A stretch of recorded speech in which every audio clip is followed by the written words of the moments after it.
Welcome to the lesson from the Sunday School textbook of Jerusalem Division, Class 10 Part 2, Unit 8 on Good Habits, Chapter 28, Righteous Utilization of Wealth. Verse to be memorized, for the love of money is a root of all kinds of evil, for which some have strayed from the faith in their greediness, and pierced themselves through with many sorrows. 1 Timothy chapter 6 verse 10. We have several forms of wealth around us in today's world. House, vehicle, landed property, domestic animals, various types of stores and business houses, factories, bank deposits, share investments, gold, money are some of the various forms of wealth people own. Some people earn and accumulate wealth using unrighteous means. Have you heard the proverb, wealth is a good servant but a bad master? In simple, it means, money should not be given too much importance that it starts ruling our life. We must be wise enough not to run after money at the cost of the other important things in our life. Money will come and go, but we should not lose the most valuable things in our life just for money. In this lesson, we will learn about what the Holy Bible says about the various aspects and the righteous way of earning, keeping and spending wealth. Let us first have a look at the aspect of acquisition of wealth. Wealth is God-given. Wealth is the reward given by God when we work according to God's will. Jesus Christ, while lauding the servant who gained profit using the talents given to him, says, "Well done, good servant, because you were faithful in a very little." St. Luke 19:17. God is always pleased with us earning wealth according to his will. A person earning a means of livelihood by being involved in occupations like agriculture, trade, employment in institutions and companies is earning wealth according to God's will.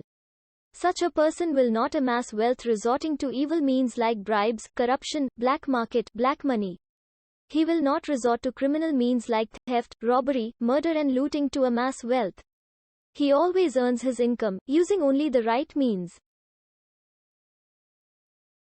Once we earn wealth, the next thing we should be aware of is about how we should spend our wealth. In today's world, 75% of the wealth is in the hands of 25% of the people. And this is one of the main reasons for so much poverty in the world. Many people think that wealth is the basis for defining relationships, forming friendships and deciding social status. The wealthy have too much money, and they try to display their affluence before the society, with their luxury car and palatial mansions. Functions like birthdays, baptism, marriage and even funerals have become occasions to display wealth. It is not just individuals, but also institutions like churches, religious institutions that are squandering money during church feasts and festivals, and in building huge churches and buildings. So, as we should be righteous in acquiring wealth, we should also be righteous in the way we spend it. We should delimit our luxuries in life. Is wealth only money, cars, houses and other riches? Have you heard the song which says, "I have nothing else to count as my wealth, Jesus is my only wealth"? What does this line mean? It means, all wealth in this world is mortal, and Jesus is the provider of all wealth. True and eternal wealth comes from Jesus.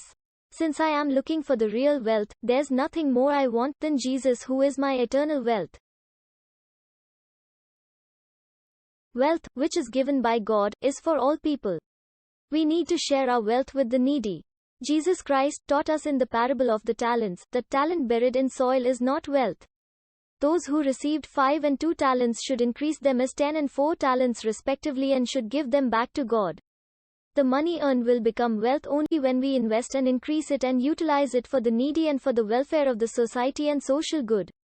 Jesus tells the wealthy young man who wants to enter the kingdom of heaven, "Sell all that you have and distribute to the poor, and you will have treasure in heaven, and then come follow me." St. Luke 18:22. The Holy Bible teaches us about tithing. It tells us to keep 10% of our wealth to help the needy. Even as children, you can learn habits of wise saving and spending with your pocket money. Tithing is also a good habit to imbibe as children.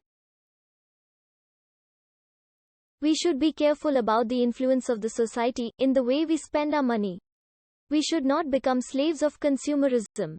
We should not spend money unnecessarily on unwanted things due to the influence of advertisements. There are some people who even borrow money to imitate the rich and to show their snobbery. We see several people who become alcoholics under the influence of others. Alcoholism leads not only to poverty and ignominy but even to health hazards and suicide. Some, including children, copy some lifestyles from others, like eating harmful junk food with preservatives.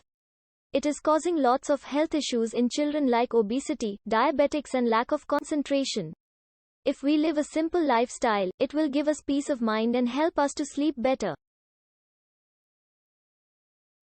Should we store money for our future needs? In St. Luke 12:20, Jesus Christ tells the wealthy man who filled his granary with crops, "Fool, this night your soul will be required of you, then whose will those things be which you have provided?" Emperor Alexander the Great, who conquered most parts of the world, proved that he did not take any wealth with him in death. So, should we earn for the future?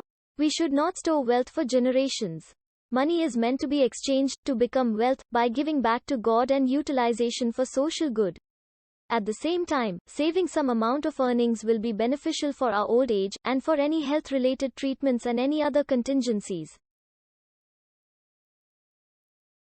As children, we need to be clear about acquiring and using wealth. Are we spending our wealth and utilizing our talents for the good of others? Let us think about these. Is the money earned, stored and spent in your house done righteously? Are you spending your pocket money meaningfully? Is tithing practiced in your family? Can you pledge to keep 10% of your income for charity when you start earning on your own? Do you discriminate people on the basis of their wealth? When we prayerfully try to spend our wealth according to God's will, we will become happy. It will make our lives peaceful. Please read the lesson in the textbooks and try and answer the questions and do the activities given. We have learnt about the biblical principles of making and utilizing wealth. We should wish only for the wealth given by God. We also learnt about how we can righteously spend our wealth. We also learnt about tithing, which is to set apart 10% of our earning and utilizing it for charity. We should try to implement these principles in our life. Let us pray. O God, help us to rely on your blessings and lead a life without relying on our material wealth. Lead us to the understanding that all the good gifts enjoyed by us are out of your mercy and enable us to share them with others. Amen.